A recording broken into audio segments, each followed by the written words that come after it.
Ready? Pledge allegiance to the flag of the United States of America and to the republic for which it stands, one nation, under God, indivisible, with liberty and justice for all.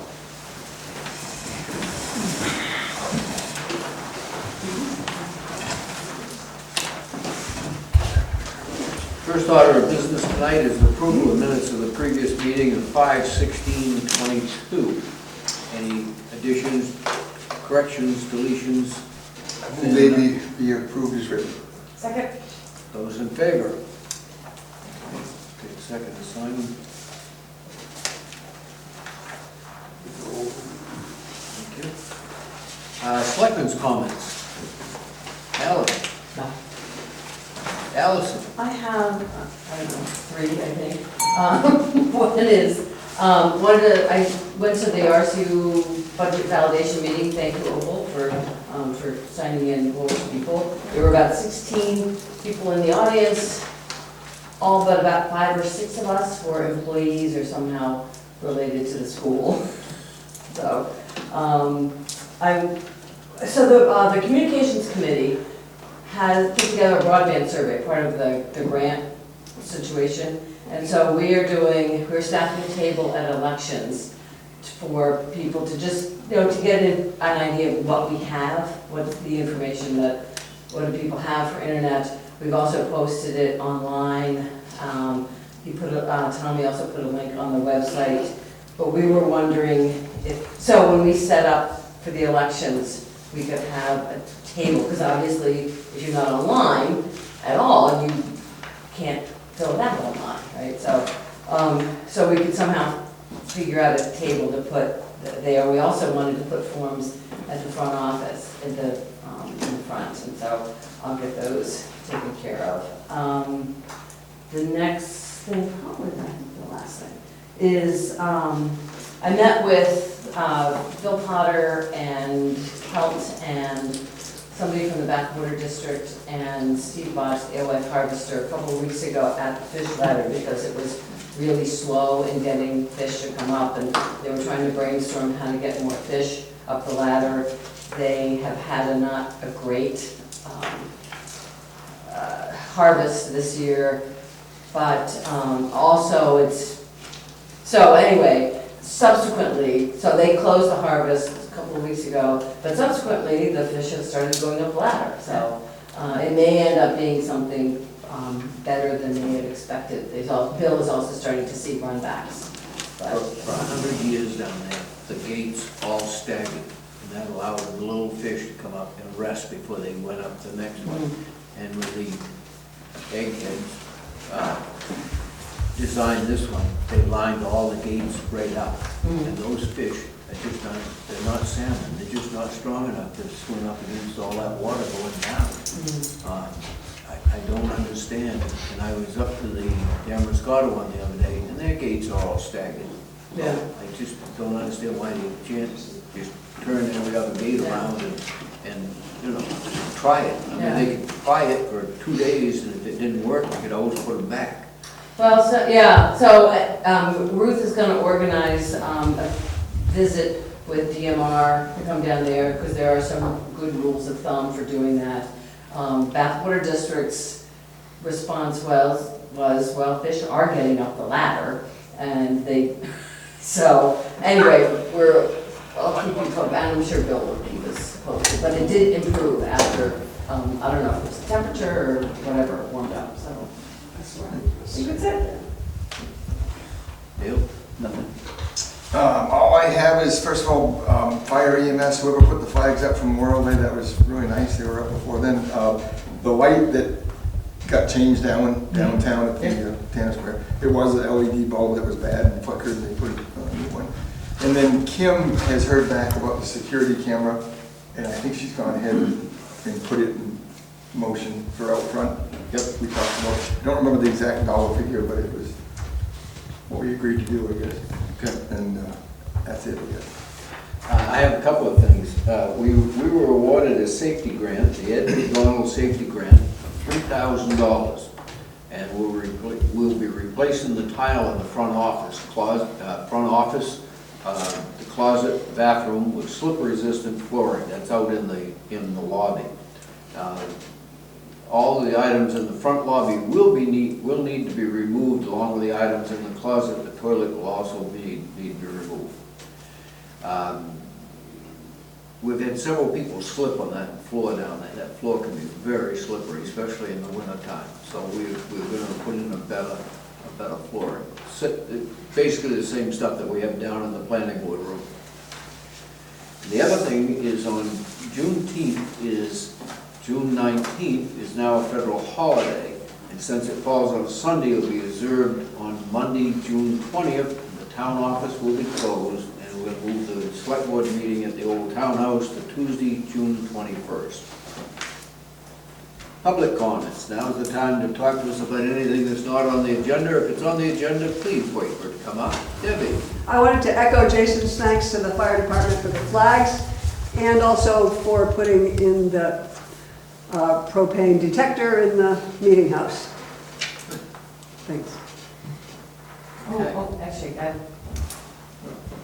one more thing, actually, since Debbie spoke, is that the Memorial Day service went really well. Thanks to Debbie for organizing that. It's somewhat in the last minute, so well attended. Okay. Road Commission, Mr. Shaw. I have just 3 little small items. All states have been chosen to do the paving. The schedule for this week, I don't know what the rain may do, whatever, but we are on their agenda. Secondly, it seems like one of our earlier meetings with DOT that we had a chance to get another speed sign, the duplicate to what we have now. I think you had a conversation with local roads last year, didn't you? And they didn't. Well, we was in the other room and they said we could have another. Yeah. Well. I know Kim was there that day, and I think you were too. Yeah. But I don't know how the follow-up would be on that, but if it's available, if we can get one, I'd like to get the town another. Yeah, I thought that was. We can look into, we can do Yeah, that, yeah. reach out. And thirdly, we have to do something about this driveway over here by the lake. Mr. Greg Goodnow, the hot top is getting eroded out into the road. There is no, to my knowledge, there's no application been made to put a driveway in there. They across the old schoolhouse. By Union Bridge. By Union Bridge, the little brick schoolhouse that's right across from that. Yeah, and the guy's building a new house, Dale's. But at any rate, I've been to see him. It's very dangerous getting out of there, extremely dangerous. Secondly, the hot top keeps breaking away. I have spoken to the contractor who did the septic system, and no one will stand up and do anything about this. So I wanted one record, as far as I'm concerned, is if a motorcycle hits this, or a bicycle hits this, or if somebody gets hit there getting out, I think that it should be dealt with. And I don't know what the proper channel is. I'm not. They never came to get No, they used the access in there to put the septic system in. But since then, it's been used as a driveway.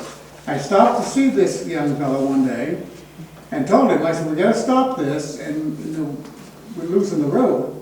And it's dangerous. And he said, well, the driveway's gonna go up by the old house. But it hasn't, and as of yet. But something has to be done about that. You know about it, Bruce? No, I don't. If he never got an opening permit or anything, I would think you ought to tell him to stop.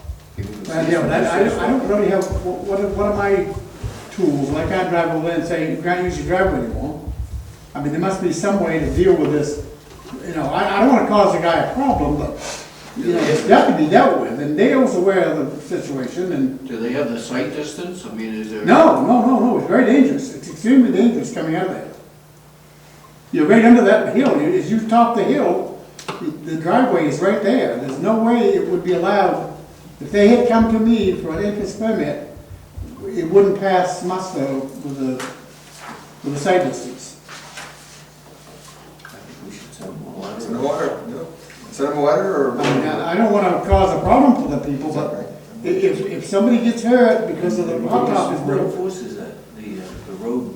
Well- opening permit? Well, it's an entrance permit, right? So it falls back onto us, or combination of Bruce and us, or whatever. But I think what has to happen is if he's spoken to him and he's wanting to relocate his driveway, Dale just made a good point. We send him a letter, give him 30 days to come up to speed and relocate and restore the damage. I mean, this is across from the schoolhouse. This was that vacant house. Yes, it's the house the lady had the dog. That's right, yeah. it's probably a $1,200 deal or better to cut that pavement and replace the piece of road still.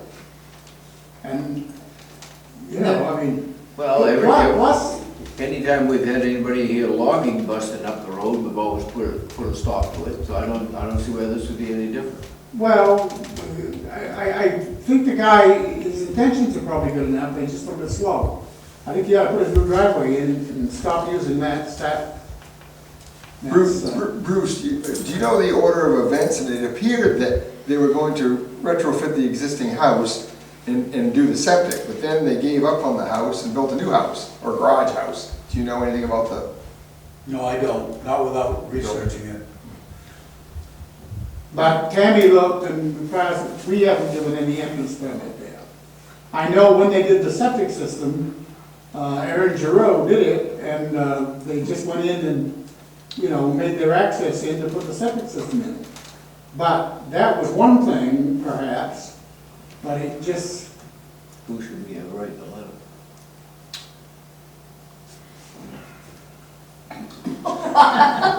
Well, the select board could convene together and with some Yeah. expert help. We'll get a letter out. When you go home- Do you have a, when you go home, You you stop, just look at it. I will. Do you have a name and address of this person? Yes.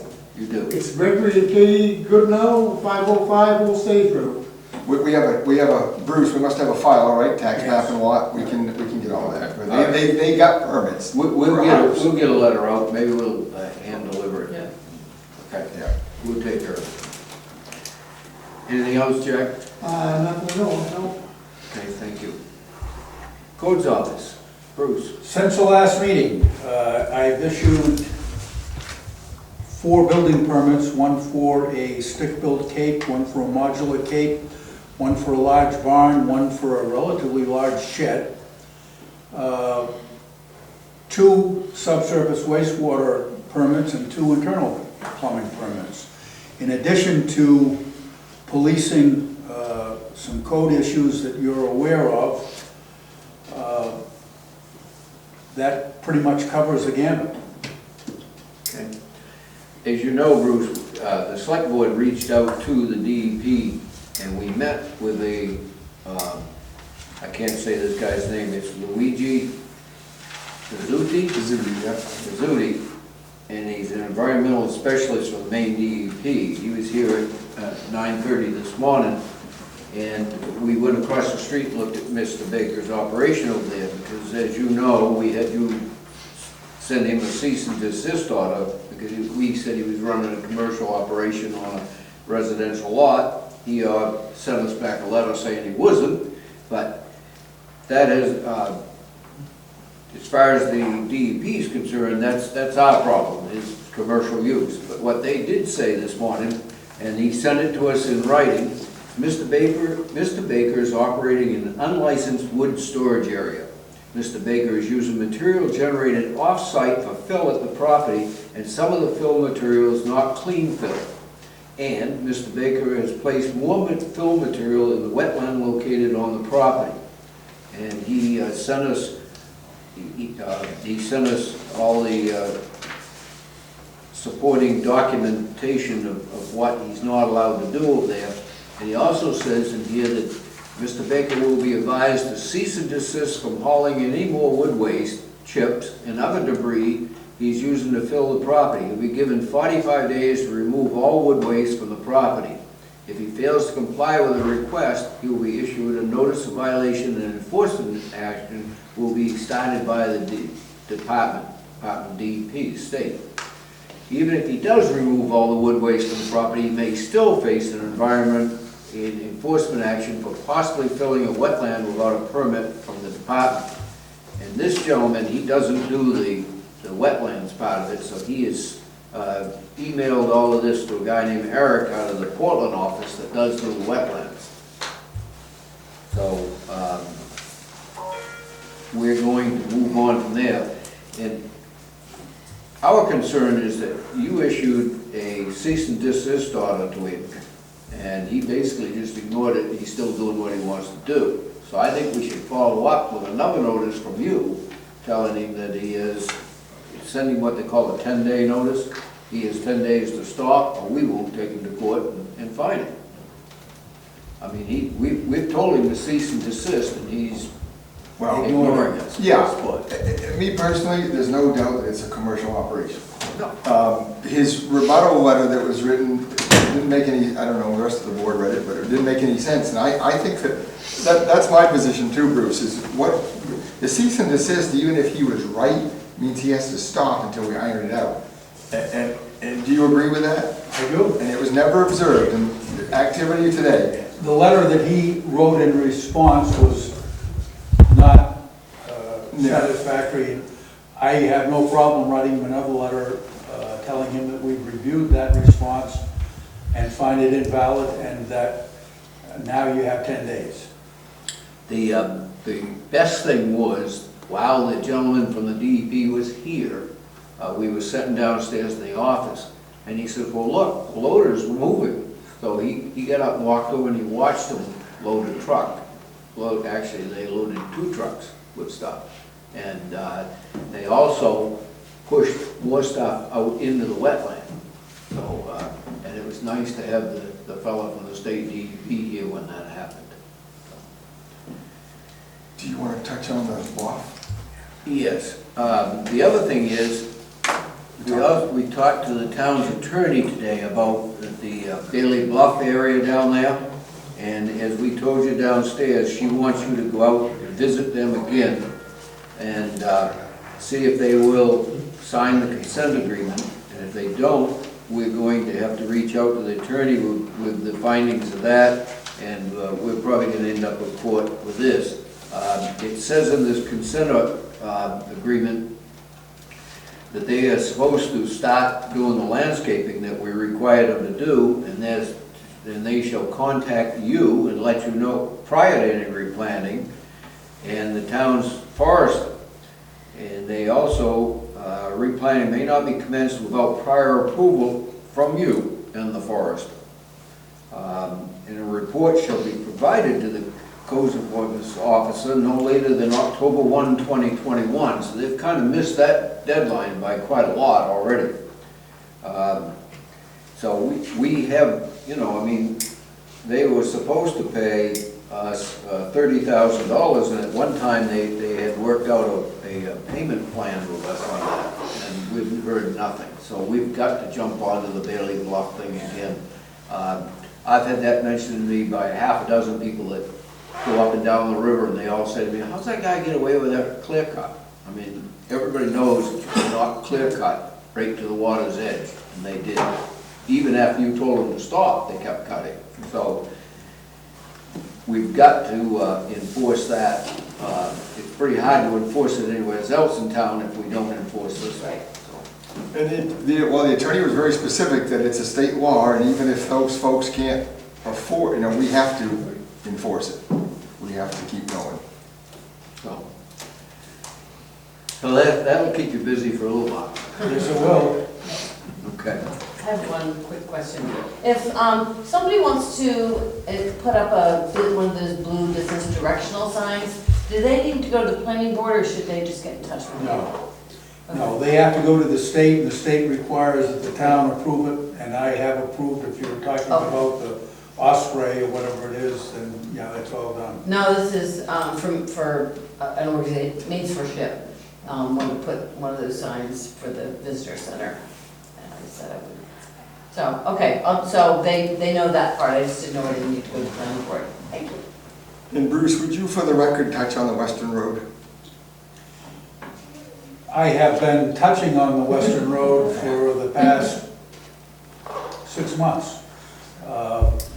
The property owner supposedly is providing he wanted to do a purchase and sales agreement, write it himself, and give it to the tenant to give him standing on the property, and I said, no, that doesn't cut the mustard. You need to go to a lawyer, and you need to get a proper bond for deed, or whatever the proper document would be, and it needs to be recorded in the registry of deeds, and then the tenant, who is in violation with his assorted camper trailers and motor vehicles, will have to clean it up to the standard of the Woolwich ordinances.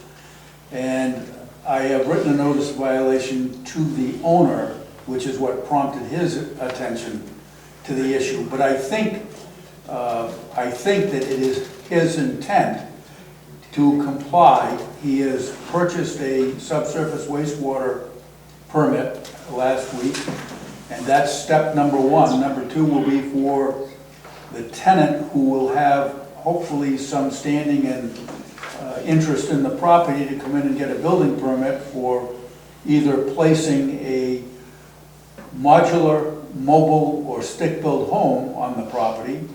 And I think if that all takes place, we'll be okay. And that's, my last information was last Thursday, so I have no reason yet to believe that that isn't going to take place. Okay. One other thing too, don't forget about the Pinkham property on the, No, that's been a hot topic for me, and I am going to send them a very stern, matter-of-fact notice of violation that won't miss the intent. We'll take them to court if we have to. Thank you. And promptly. Okay. All right, moving on. EMS report, Brian. First up, I want to thank the select board for their donation, basically a pizza party for the EMS staff. We had it last week of May on our truck check night, so it's very much appreciated. And so on behalf of all of us on the EMS side of the house, thank you to the board for that. Since the last select board meeting, we had 20 calls. There were 22 patients. There were 17 transports, 5 no transports. We used MC1 6 times. We used Wiscasset once. We went to Wiscasset once, and first, we went to Booth Bay. We were the closest ambulance for a house call in Booth Bay on Sunday. So thankfully, we were able to cover that. We had a driver respond. So we have a policy set up that fire gets paged whenever we go out of Woolwich, so that we can try to split the ambulance crew up. So one person stays in town, and then a driver and a responder go to the call. And that's what we did on Sunday. So we get everything covered. Is it normal for us to Go to Booth Bay? go to Booth Bay? No. For, This is the first. how did that come about? We were the closest one. So Sean was the dispatch They working. had nobody in Booth Bay? Or? Booth Bay was busy, Wiscasset was busy, and CLC was busy, and we were the next closest. Yeah, we were all shocked, but we got it covered. Was that a transport? Yeah. So how many out of these numbers are just transports? I don't mean accident transport, or you know what I mean? Like how many are non-emergency transports? Is that the right way to say it? Like transfers? Yeah. No. There's no transfers. We're not doing transfers anymore. Okay, that's what. Yeah, no, my payroll's overspent. I'm Yeah, not okay. taking on the additional That's calls. all right. So these are okay. That's what I would. Yeah, all these are emergency calls. Yeah. So on the note of mutual aid responses, if I remembered right from the last meeting, I said I would look into this a little bit. So since July 1st, so the start of the fiscal year, we've gone outside of Woolwich 25 times. We've gone to Wiscasset 8 times, Dresden 13 times, Westport once, Booth Bay once, and Bath twice. Transports versus no transports I don't have, but if you want that, I can get it for you. And we've used mutual aid into Woolwich 3 times, Bath once, and Wiscasset twice. Is that calming down us working for Wiscasset that much? No, I think it's gonna stay pretty consistent right now. I think it's definitely something that we need to address for the next, I need to look at when Wiscasset's contracts are with all of their communities, and have a conversation with them before they go into the next, budget cycle on that. Right, so one more time, you said 8, Wiscasset 13, Dresden. and what was the other one? Westport once, Once, yeah? Booth Yeah. Bay once, Okay. and Bath twice. So we had 24 in Wiscasset technically. 24 of those. Four Wisconsin. 23, 22 would be Wiscasset. 22, yeah. Okay. Catcher. No, I'm saying, but it's even Westport and Dresden are for Wiscasset. Yes, that's right. So 20, So we've been there 22 times and they've been here twice, right? It seems kind of unbalanced to me. A little bit. well, we're just not pleased, as you know, that they've reached out and expanded their Right. coverage, and we're kind of, Well, because, I mean, our taxpayers are paying for the equipment and the personnel and everything else.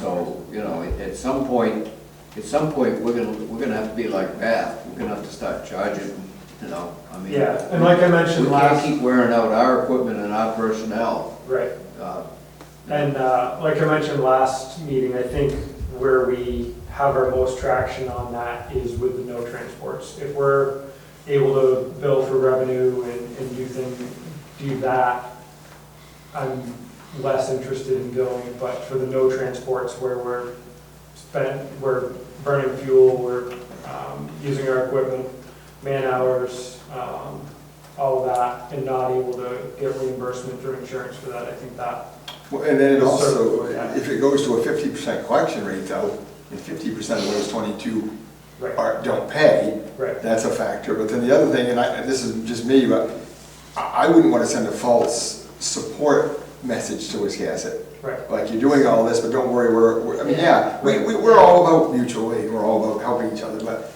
you know, if you borrow my lawnmower every time, Right, I think you got the gist. yeah, Yeah, you know, it is, you know, it is an expense to our taxpayers to keep this service going. And, you know, again, like Jason said, we want to be good neighbors, we want to help our neighbors out. But when it's that unbalanced, Not working on that side of it. yeah, Exactly. when it's, yeah, I know, but when it's that unbalanced, I mean, you know, it's past the point of mutual aid. right, It's consistent aid. yeah. It's to use another agency's words, a backup agreement. Yeah. Well, when they take on more responsibility and we're increasing ours, then Right. And I started at CLC in 2007 in Wiscasset, did one of the, it seems like they shrink and then they expand. And then they shrink, think, all right, we can do this, and then they expand, and that seems to happen every few years, maybe when different directors come into play. So, no, absolutely something we'll keep an eye on, and it'll need to get addressed at this point. My concern is when our equipment wears out, I don't think Wiscasset's gonna send us a check to help us buy a new equipment. I mean, Probably accurate. We have to watch the pennies and. So maybe talking to them, you know, as sooner, right, yeah. Would be a good idea. Thank you. Just keep track of it, and Yeah. if it stays that unbalanced, we're gonna have to go over and talk with the people in Wiscasset and say, you know, hey, we gotta do something different, you know? So next, more call numbers. So 2019 to 2020, our total call for the, on the fiscal year was 296. The next fiscal year was 291. In the current fiscal year, which we still have 24 days left on, we're at 309. So officially ring a bell somewhere, it's the highest we've ever seen. But are these numbers a factor though? These Wiscasset Yeah, numbers? our mutual aid responses are I good. mean, have you seen those, they've increased? Yeah. Okay. What's next? So there's a purchase order for two AEDs. One is for us, one is for the Woolwich School. Various reasons, they buy it through us, so it's the same exact one that we have. So they did our deal on it. So I have a check from them for the second 80 out of that. The first one will come out of the donation account. For budgeting, is the checks made out to Town of Woolwich for budgeting, cleanness, donation account for this check? Does that make sense to do? Candace? That okay? That's fine. Okay. If Kim doesn't like, she'll adjust it. Okay. I just, But that's where you've been paying for. yeah, that's where the That 80s makes are going to sense. take from. Yeah. I thought it would be easiest here. And David and I spoke, what was that, last week? Bath is putting together a draft of a backup agreement. I'm not in support of a one-sided agreement with the city of Bath. In my opinion, it needs to either be a straight mutual aid agreement because we've proven ourselves over the last 3 years, or it needs to work both ways. I'm not, again, interested in sending as the board has made it clear, is not interested in sending our resources to another community and getting nothing back in return from that. So they were supposed to vote on it last week, and we're supposed to receive it at some point. It's coming, but I very seriously doubt that they're gonna be reaching out for a mutual aid thing. They want a backup agreement. That's fine. And so we can, in my opinion, we add an addendum to it, and whatever they want from us, whenever they send an ambulance over, we ask for them whenever we send an ambulance to them. Well, that was gonna be my next comment, is there's nothing to stop us from changing the wording in the thing and sending them back a backup agreement as well. I don't. We'll sign theirs when they sign ours. I don't see how we're good enough to go north, but not good enough to go south. Oh, we're good enough to go over there, they just don't wanna pay us for doing it. Exactly. I mean, that's what it boils down to, right? I mean, they when they needed an extra hand, they have no problem calling us to go over. They charge us, it's gonna be, I think, they were talking $450, but I think it's gonna be more than that because of the price of fuel and everything. So every time their ambulance, the front bumper of their ambulance crosses the town line, costs us money. When we go the other way, hey, thanks, guys. Yeah, appreciate it. So that's, again, that's not a fair operation, so we'll see what comes. We'll have as soon as we get it, we'll schedule a workshop with you, and we'll sit down, the five of us will sit down with you, and we'll go over it and see what we want to do.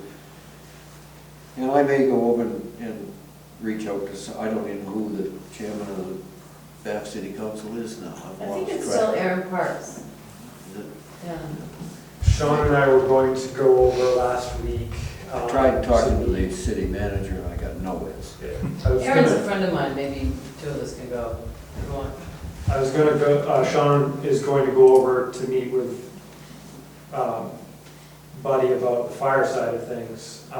And I asked Sean to keep the EMS side out until we get the wording of this contract. I just think the EMS side is gonna be a little more contentious than anything that he's trying to do on the fire side, so we'll see what happens.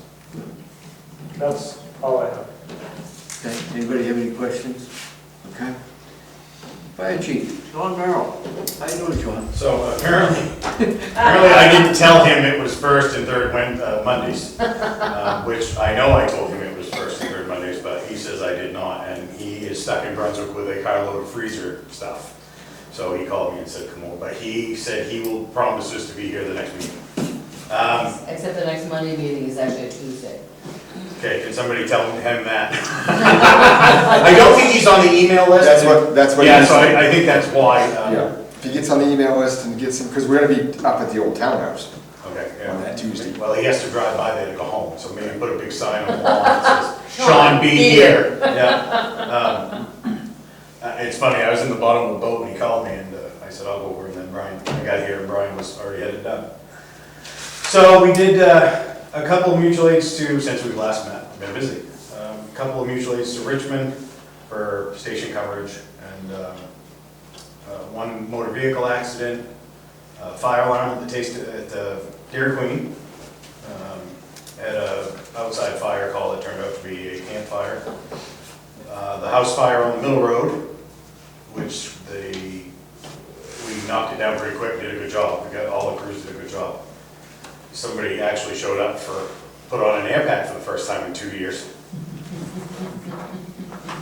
And then we had a car fire the other day, which was called in, that wasn't overheat, it wasn't a car fire, so they canceled us before we got there. Other than that, training on Wednesday. Sean is ambitious. He's doing very well. I'm happy with him so far. Good. So, Did you guys respond to the Boucher fire? so we went to station coverage, though, that's the Okay. other one we did put down. We went to, they did go to station coverage in Booth Bay, Okay. in Booth Bay itself, but they didn't go to the fire. Okay. So, yes, that was the other one. We did do station coverage for the hotel fire. Okay. Thank All right, old business. I see nothing. Just a reminder about the setting up for voting. Yeah, 4 o'clock. Everybody got that email Yes. next Monday? That's next Monday. And what time? 4 o'clock? 4 o'clock's what Kim said, 4 yeah. PM on the 13th, that would be. The voting's at the school. Yeah. Is that the school? It's at the school, yeah. I just want to make sure you heard that, Danny, because, yep, it's at the school and we're supposed to set up and, Cafeteria or gym? It's in the cafeteria. Okay, all right, that makes sense. thank you. You're welcome. Okay. New business, liquor license renewal for Taste of Maine. I entertain a motion to waive a public hearing. So moved. Second. Those in favor of waiving the public hearing? Taste of Maine would like to have a liquor license. I entertain a motion on that. So moved that we approve. Second. Any discussion? When Seeing is- none? Oh, I was just gonna say, when is the lobster, when is Larry coming? Get a permit from Bruce, right? As far as I know, he isn't. Oh, what did Initially, we do to affect? initially she wanted to talk about putting him on the roof again, but she knew she had to come in and get a permit, and I hadn't heard word one from her, so I'm assuming that they have foregone that, Oh, sorry. probably as a result of the construction that's going on. Yeah, I was wondering about that. Okay, getting back to the liquor license. Sorry. All those in favor of granting this license? Okay.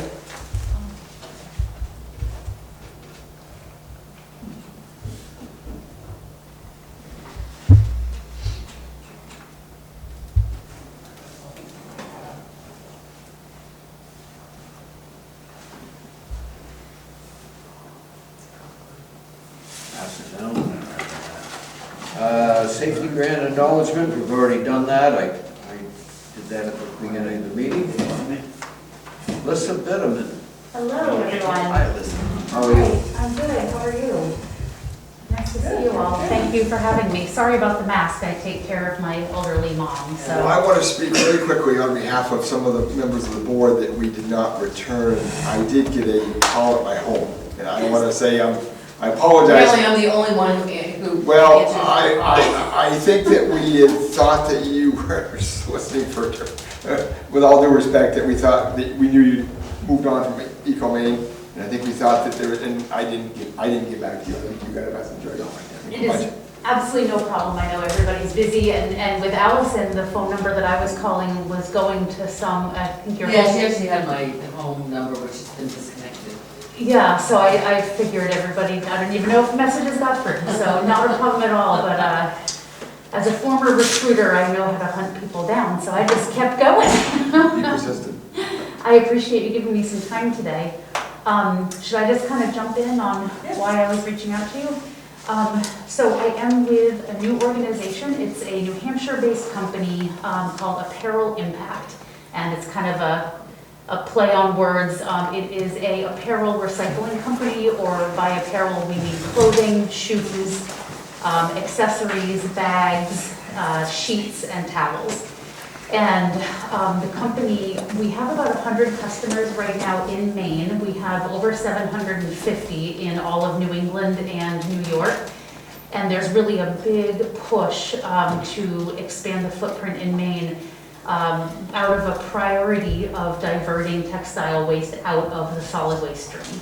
So that's why I reached out to you guys. I have a formal presentation that we can go through, or I can just give it to you to look at afterwards, and I can kind of just give you like the quick and dirty and Yeah, you want that? Yeah, why don't don't you give us the Reader's Digest version? Okay, sounds good. So basically, I mean, everything that I just said, but essentially, the Americans in general, it's absolutely phenomenal the amount of textile waste, and this was something that I was really interested in pursuing when I was at Maine, because I kept seeing so much clothing and shoes coming into the recycling facility, which told me people want to recycle clothing. They think that they can, but they don't know how, they don't know where it should go. And so, you know, everybody knows about Goodwill and Salvation Army, and there's also an organization called Planet Aid, which is really popular in Massachusetts, and they were around in Maine here and there a little bit. And then consignment stores and sort of online consignment stores now is becoming a big thing. And even with all of that infrastructure to enable people to get rid of unwanted clothing, Americans still throw away 85% of 17 million tons of clothing and shoes per year. So when you think about that, you know, it's really sad that all of those items are going in the trash. You know, most of the trash in this country goes into landfills. Only about 20% of solid waste generated in the country goes into waste to energy plants like Maine. But even at that, with all of this clothing right now that is water repellent, you're starting to learn about PFAS being in this clothing. There's no mitigation mechanism in any waste to energy plants to deal with PFAS because it's such a new and emerging issue. So our goal is, you know, save these items. Almost 100%, nearly 100% of clothing and shoes can be, if not reused for the original purpose that it was designed, can be recycled into something new. So when you think about all that tonnage going into the ground, going into waste to energy plants, you know, so that's the resources that it's very sad that it's getting, you know, seeing an end of life such as that, but it's also taxpayer dollars being used to destroy these items that could have a second life to the tune of $900 million a year in the United States. That's the money that American taxpayers pay to throw away or burn up clothing that could actually have been used by somebody else. So we have the whole second-hand industry where, you know, that's the Goodwills and the Planet Aids and consignment shops and things like that. So good clothing that isn't damaged goes to all those places. That's all well and good. But there's a huge portion of clothing that gets discarded where it still has a reasonably usable life, but maybe it has a stain on it, or maybe it has a bleach spot, or maybe like there's a rip in it, and people feel like they don't want to insult folks by donating it to Goodwill. They're concerned that they're sending a message like, you know, I'm sure, I don't want this, but I'm sure you're okay to wear it. And so people either keep it and it gathers dust in their closet, or they throw it away. And so there's a really large and emerging industry of actually recycling textiles. It's a huge thing. The textiles that are made from cotton have an absorbency quality to them. They can get turned into industrial wiping rags, and then those get sold to mechanics and, you know, manufacturing. And the reason that has a good positive environmental impact is then you're not growing virgin cotton just to make rags. You're using a t-shirt that's already in the world. The carbon footprint of creating it has already happened. Cotton is a very water intensive crop. It takes about 750 gallons of water to make of cotton to make one t-shirt, and that cotton is very intensive in terms of the water that it needs to grow and then be turned into thread and made into a garment. And then you have all these synthetic fabrics, and there's so much fabric right now that's synthetic, you know, rayon, nylon, polyester. And so that doesn't have a very good absorbency mechanism to it, but it can be shredded and turned into a product that's actually a commodity, and it's called shoddy. And it is basically just shredding these garments and even shoes. And you get this kind of just like fluffy mishmash of all these different colors of fabric and all the different types of fabrics. And they can actually be turned into emergency blankets, carpet, stuffing for pet beds, insulation, and lastly, the liner inside your trunk of your car. That's all made from recycled fabric. So our goal is to get this stuff out of the trash. And it's interesting for Woolwich because you have the curbside collection, and you don't have a transfer station, so you're probably not seeing the volume of clothing and shoes that people are actually throwing in their trash bags, because they just go right into the back of Riverside's trucks and off they go, either in the recycling or in the trash to EcoMaine. So I wanted to reach out to you, knowing that you have this long contract with EcoMaine, knowing that you're paying both for the recycling and for the trash. Can we help your residents get these items out of the trash?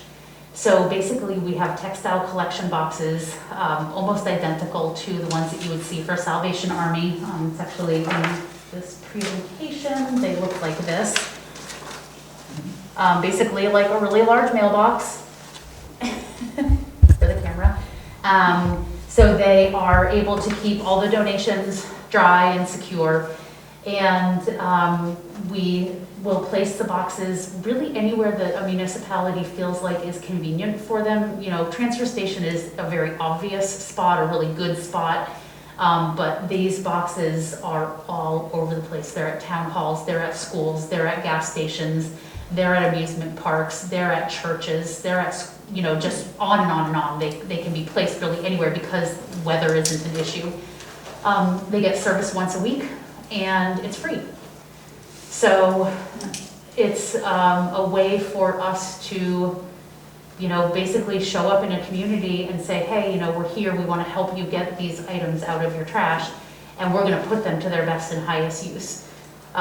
This company is a family-owned company, two veterans, father and son, Joe and Ken Witten, both served in our armed forces, and they have a very big focus of community service, as well as, sort of like trash diversion aspect and the environmental aspect.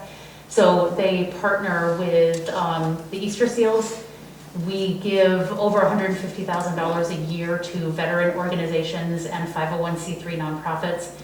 We also do what we call free shopping experiences, where we'll take around 10,000 items and go into underserved communities and set up basically almost like a little pop-up mall, if you will, and invite people from the community to come in and shop for anything they want. There's no limit, and they do not have to pay anything for the items. We also have a program where the schools that host our textile collection bins have an email address that the nurses all have. That email goes straight to Joe. When a nurse sees a child who is in need of anything, be it a backpack, a winter jacket, boots, sweater, t-shirts, whatever, they'll shoot an email to Joe. He will go collect the items right out of our donations and either drop them off or mail them to the nurse, and then the nurse just gives them to the child. So it's very discreet, and the child probably doesn't even know where they come from. They just know all of a sudden they have what they need. So there's a really big community service aspect, and then the items that we don't give away, those get pushed out into the secondhand market, where they either they go to what's called clothing graders, and the clothing graders will evaluate them for quality and name brand, and if they're vintage and that kind of thing. And then all of those clothes get pushed out into the secondhand market throughout the country. And then that which is unusable as a garment, then that gets pushed to the recycling market. I have a question. Yeah. If we had one of these boxes out here and somebody left something in it that was inappropriate to be in the box, what happens to it? We deal with everything. You deal with Yep. it? We wouldn't get it set, it wouldn't be left set beside the box? Nope, we take everything. This only seems like a good thing, because clearly it would take tonnage out of something, our recycling or our waste. I mean, clearly it would only help our expense, right? What is the nearest, where's the nearest one of these? So the nearest one to you guys, I would probably have to get back to you on that, because most of the 100 that are in Maine were placed by my predecessor. And so I'm still learning. I've only been with the company about 3 months, so I'm still learning all of the different locations. I know They have something similar to this over to the. we have one in Rock, at Midcoast Solid Waste. Think we have Rockland as well, so close-ish. But, you know, the goal, and Joe, who, you know, has basically built this company from the ground up, and he's been the one who's out, you know, at 4 o'clock in the morning slinging bags of clothes, and then also going and meeting with towns and placing boxes. He would love to see, you know, 10 boxes in a community, because his feeling is, if you make it as easy for someone to donate or recycle their clothing as it is to throw it away, that's when you're gonna capture the tonnage. So, I mean, one of the things that's really impressive in Dresden, at the transfer station, is they have this swap shop of clothing. I think I told you about it. And every year they present a report, they weigh it, and they present a report to the select board about how much stuff has been diverted from the waste stream. And that, to me, is a really useful. I would have no problem with trying one here. Yeah. And you know, I don't know if you could get permission to put one down at the post office and one at the school. That would make sense to me, if you had those 3 locations, one here, What one about at the the park? post office, one at the school. I worry about what. I would not put it down the park. Yeah. I would recommend that, Put yeah. it right up in the corner of the building. Yeah, I was With our new thinking camera there. pointed right at it. Yeah. David, you said the post office and The school. The school, okay. Yeah. And Yeah, I here- mean, And here at the town office. I mean, we don't own those properties. Right, I would reach out to them and see if they were interested. One of the things that's really nice is when a municipality chooses to host a bin, and then I talk to businesses within the community, you know, we're the textile recycler for the community, are you interested in hosting a bin? I think we're gonna end up with 2 or 3 in Freeport, actually. One will go behind the police station, one will be at their community center gift shop, so that'll be, you know, closer to you. But yeah, so we take care of everything in and around the box. We also will send you tonnage reports so that you will be Yeah, that able was to my include next that question. in, yep, in the town reporting. We also, I'm sort of eco-maining apparel impact. So I created a brochure, an informational brochure. I can leave a couple for you. And those can be put out, you know, downstairs or whatever. I can also do education like I did with EcoMaine. Do you guys have like a Facebook? Is there a town Facebook account? We do, and we also have a website. Okay, Yeah, so- we have the solid waste recycling committee. Yep, That's right. And there was outreach is the big thing here, right? I mean, you know, we need to make sure people know, right? exactly. And so the bins all have, you know, these clothes and shoes on it, but we can also create signage that would say, you know, a couple of examples of what actually happens to the donations. And then this brochure also has the acceptable items list right in it, so. This would be a great thing to, if we do this, to add to the tax bill, right? To- Oh, The yeah. mailing in Yeah. whatever. Especially if you have verbiage, like if Right. that would be suitable for a website, you know, or just an Absolutely. announcement. You know, And so there's no cost to the town? That is correct. I was thinking that some churches might be interested, I don't know. Okay. Yeah, I mean. Yeah, churches usually are, and the thing that's kind of interesting is that people say, well, oh, churches like to have clothing to donate, or, oh, you wouldn't want to go to a consignment store because they're trying to sell the clothes. But the thing is that these organizations get so much weight dumped on Stuff that them they can't, yeah, that they can't, they end up having to drive over to Goodwill. yeah. And so the degree to which we can sort of simplify Right. it, keep it right there on site, it just, you know, it ends up just helping everybody. And then the items that they can't do anything with or don't want to do anything with, they have a mechanism for, you know, not having to throw it away, basically. I mean, speaking for myself, I would definitely, you know, let people know about it and highlight it. So real quickly, but damaged clothing is, Totally acceptable. so if you got a ripped shirt, ripped pair of pants, I mean, we, to support what you say, our company buys rags, from something Goodman Company, again, you probably know what I'm talking about. And it comes in these big boxes. Yep. And that's what it is, it's Yeah, we all get them, yeah. washed and cleaned, and you pay a lot more, you know, but you buy. I used to buy tons of them. when I- Yeah, they do it with trailer trucks and. Yeah, exactly. I know that you might want to look into, Goodwill has a huge rag program, and where they take their damaged t-shirts that get donated to them, they have people set up on sewing machines. I've been to their warehouse in sort of like the back part of the house, and they have people just sitting there with sewing machines, just sewing them up and kind of edging them and cutting them down, and it's like they're just churning them out by the thousands. So probably if you looked, if you just even did like a Google search, like industrial wiping cloths, recycled cotton, you'd probably come up with companies that might be less expensive. Do that, yeah. Yeah. Okay, so what do you need? You can sign us up for one. Wonderful. So we have bins coming in. The global supply chain issues have not been kind to us as well. We've got $150,000 worth of steel floating around on the ocean somewhere for 7 months. So we have boxes coming in from Canada right now, and they should be here within like 2 to 3 weeks. Okay. So I'm happy to work with you to come up with verbiage for, to put on the town website, and I'll be reaching out to the schools. I figured end of year, everyone's tired. I was just gonna leave them be and touch base with them in the fall once everyone's kind of back up to speed. So website, Facebook page. Yeah, that's it. Oh, that's great. That's it. All Thank right, you. Thank you so wonderful. much. Well, I appreciate you coming and being persistent. No, absolutely not. I thought it would be good for the town. I mean, I know where your trash is going, and I was like, I gotta, just try to get this happening for you all.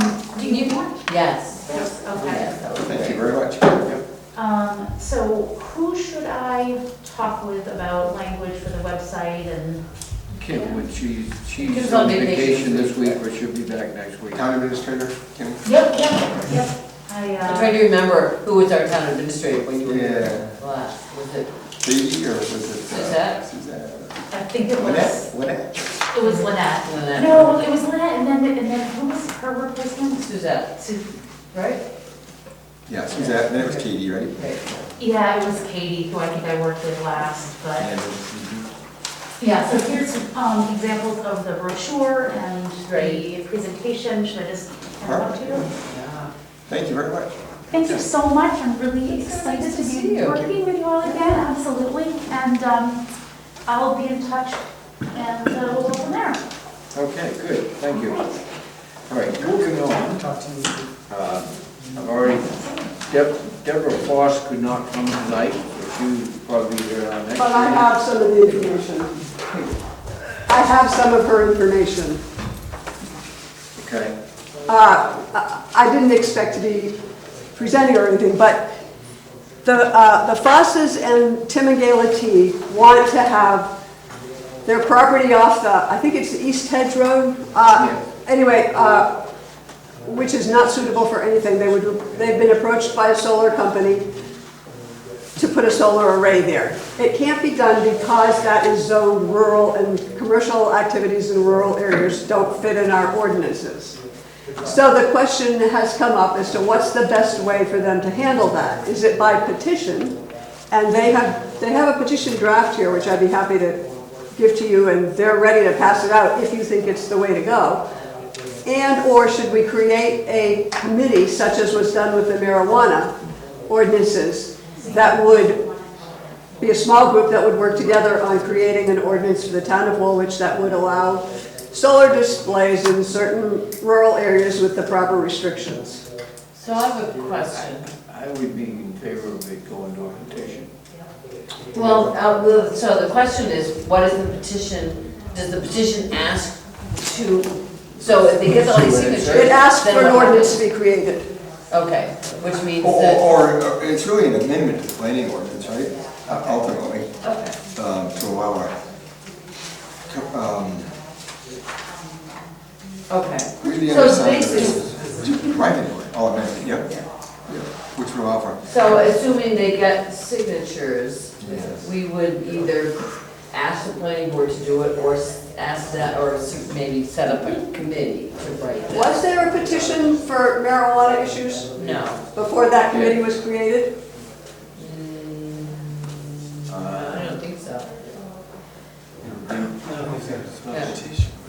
No, we did a town vote at we did a town vote. That one was a little trickier though, because Right. we were dealing with, The state we were, ordinance. well, we were dealing with that, but we were also dealing with things that could already be allowed, but we didn't know how to deal with them. So for instance, a recreational retail license, we already have GP, right, general purpose zone, but how do we deal with that? I'm supportive of the petition because I think it would help us, it shows support. Yeah.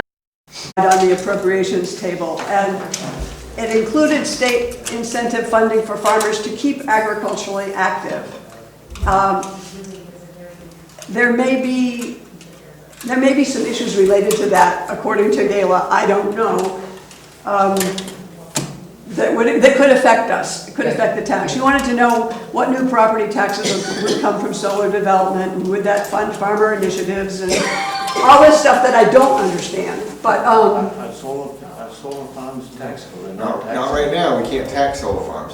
When I looked it up today, we can get, and I saw that Bristol has a couple of big ones underway right now, I don't know if you follow the news. And so they have the same thing with a large building permit fees, but they're not taxable right now, certain sizes, and then but I did notice some towns have done this, but they put limitations on it. Some towns have said, no, we don't want anything bigger than 10 acres, or 20 acres, or 5 acres, or whatever it is. well, would that be the committee that would come up with those kind of recommendations? I would think a committee would be formed, and then public input, and then public hearings, and all that kind of stuff, and then at the end of the day, it goes before the people. Right. But obviously, there has to be some, or it may even be isolated to certain areas of the roads. I mean, clearly, it has to be where when you get into those large ones, it has to be where there's some energy grid, Right. infrastructure. And so, I mean, I'm not, me personally, I can't say I'm for or against it right now. I need to know more, but it does take some of this property and potentially put it into a usable. But not only that, if it's put into an area that is heavily treed right now, those trees have to go. Well, as you know with these large, I mean, that was the whole thing about, Right. about, oh, the disturbance, yeah. Correct me if I'm. It just seems like in a solar farm, no matter how huge it is, the output from it is not as massive as a dam or something like that. But yet, the same people that didn't want to cut trees for one thing, Right. 100% in favor of cutting hundreds of acres of trees for solar. Well, but that would also fall under some state regulations about. Right, that would get debated through. Yeah. Right, no, I think you're right. There's pros, cons, debated through. I mean, It is isn't cons of everything, so I would like to see them go out and petition and see how many people in the town are interested in having more than, I mean, we already have one huge solar farm that's on the books right now. Aren't they still waiting on state permits? I don't know what they're waiting on, but they haven't started. My understanding was that you folks the planning board hasn't officially signed completely because they didn't get their state permits yet. I don't know. Or they haven't received them.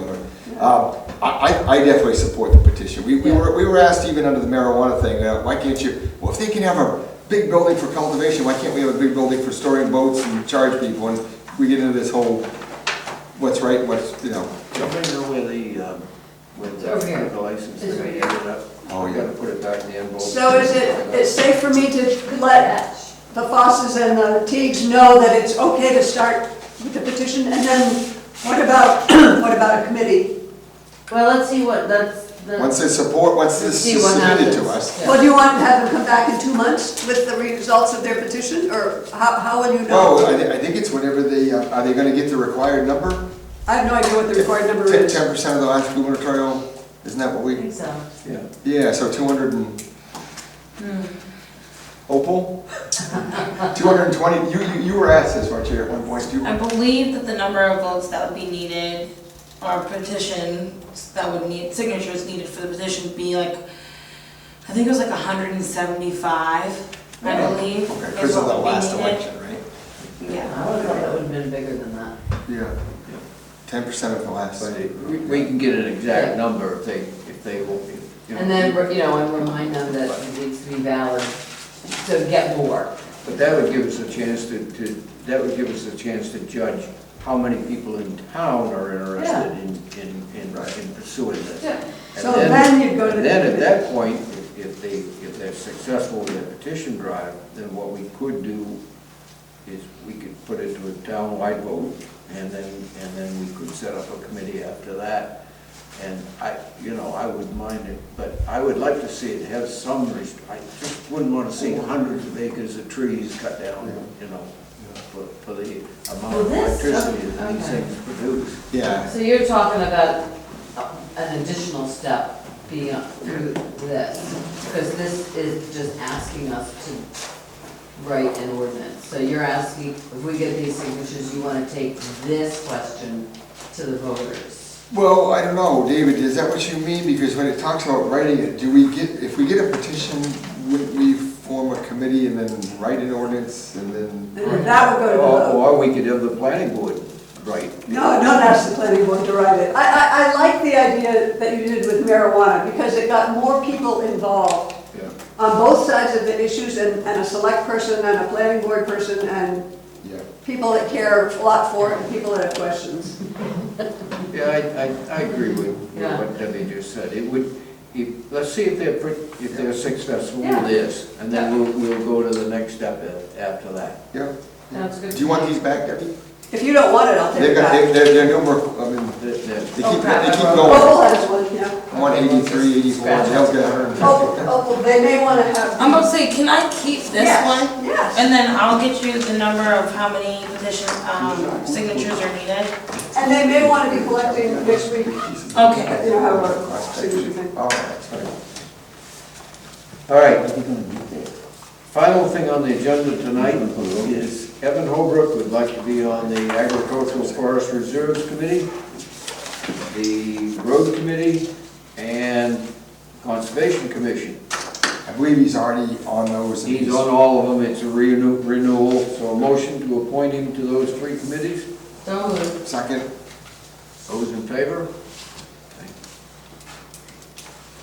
Gonna have a lot of things for the Conservation Commission to do.